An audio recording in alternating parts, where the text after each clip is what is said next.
இன்றைக்கி நம்ம ரொம்ப டேஸ்ட்டாக சிம்பிளாக சிக்கன் குழம்பு எப்படி செய்கிறதுன்னு பார்ப்போம். இப்போ தான் நம்ம சேனலுக்கு ஃபஸ்ட் டைம் வரீங்கன்னா மறக்காமல் சப்ஸ்கிரைப் பண்ணுங்கள், லைக் பண்ணுங்கள், ஷேர் பண்ணுங்கள்.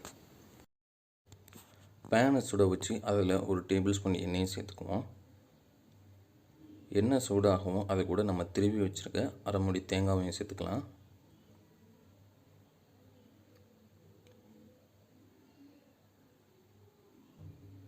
ஒரு நிமிஷம் இதை வறுத்து விட்டுக்குங்க.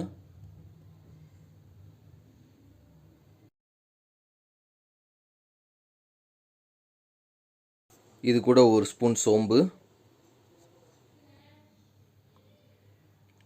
9 ஏலக்காய், 8 கிராம்பு. இப்போ இதை எல்லாத்தையும் நல்லா வறுத்துக்கலாம். தேங்காய் நல்லா பொன்னிறமாக வர வரைக்கும் வறுத்துக்குங்க. இப்போ நல்லா தேங்காய் வறுபட்டுருச்சு, பொன்னிறமாக ஆயிடுச்சு. இப்போ இதை நம்ம பேஸ்டாக்கி அரைச்சி எடுத்துக்கலாம். மிக்சியில் போட்டு 3 ஸ்பூன் தண்ணி ஊற்றி இதை நம்ம பேஸ்ட் ஆக்கிக்கலாம். இப்போ பேஸ்ட் ஆக்கி எடுத்தாச்சு. பேனை சூடு பண்ணி அதில் 2 ஸ்பூன் எண்ணெயை சேர்த்துக்கலாம். எண்ணெய் சூடாகவும் அதில் ஒரு பட்டை, ஒரு பிரியாணி இலை, அது கூட நம்ம பொடிசாக வெட்டி வச்சுருக்க 2 பெரிய வெங்காயத்தையும் சேர்த்துக்கலாம். இப்போ இதை வதக்கிக்கலாம்.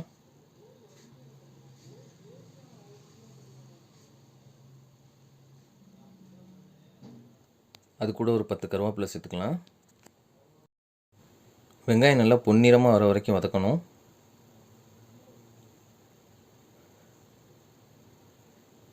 இப்போ அது கூட தேவையான அளவு உப்பு சேர்த்துக்கலாம். உப்பு சேர்த்து வெங்காயத்தை வதக்குனிங்கன்னா சீக்கிரமே வதங்கிடும்.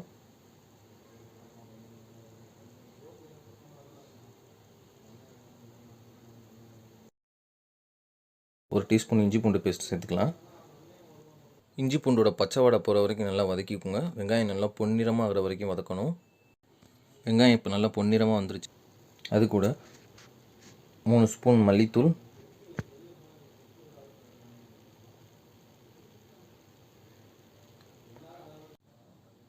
மிளகாத்தூள் 1 ஸ்பூன்,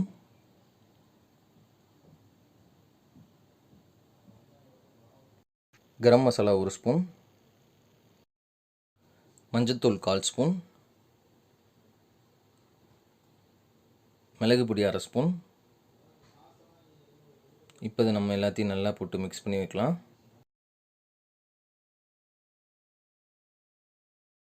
நம்ம வெட்டி வச்சுருக்க 2 மீடியம் சைஸ் தக்காளியை இது கூட சேர்த்துக்கலாம். தக்காளி அந்த மசாலாவில் பிரட்டி வதக்கி விட்ருங்க.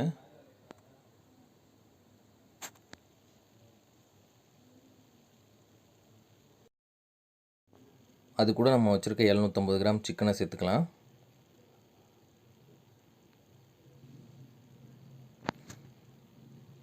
சிக்கனை நல்லா அந்த மசாலாலே பிரட்டி விட்ருங்க. நம்ம வச்சுருக்க மொத்த மசாலாவும் நல்லா அந்த சிக்கனில் பிடிக்கிற மாதிரி நல்லா போட்டு பிரட்டிடுங்க அந்த மசாலாவில் சிக்கனை.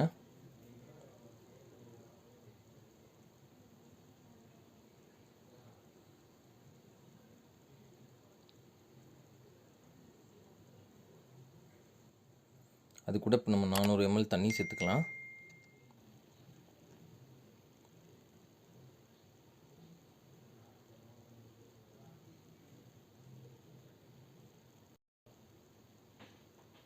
நல்லா மிக்ஸ் பண்ணி விட்டுருங்க.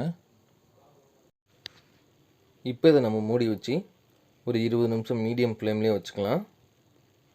20 நிமிஷத்துக்கு அப்புறம் நம்ம ஓப்பன் பண்ணி இப்போது நம்ம அரைச்சி எடுத்து வச்சுருக்க தேங்காய் பேஸ்ட் இது கூட சேர்த்துக்கலாம்.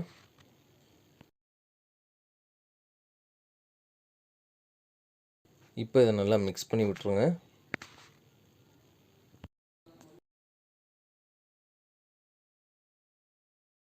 உங்களுக்கு வேணும்னா கொஞ்சம் தண்ணி சேர்த்துக்கலாம். இப்போ இதை மூடி வச்சு ஒரு 5 நிமிஷம் லோ ஃப்ளேம்லேயே கொதிக்க விடுங்க. இப்போ நீங்கள் திறந்தீங்கன்னா சுவையான சிக்கன் கறி குழம்பு ரெடி. இந்த சிக்கன் குழம்பு வாசமே உங்களுக்கு பசியை தூண்டிடும்.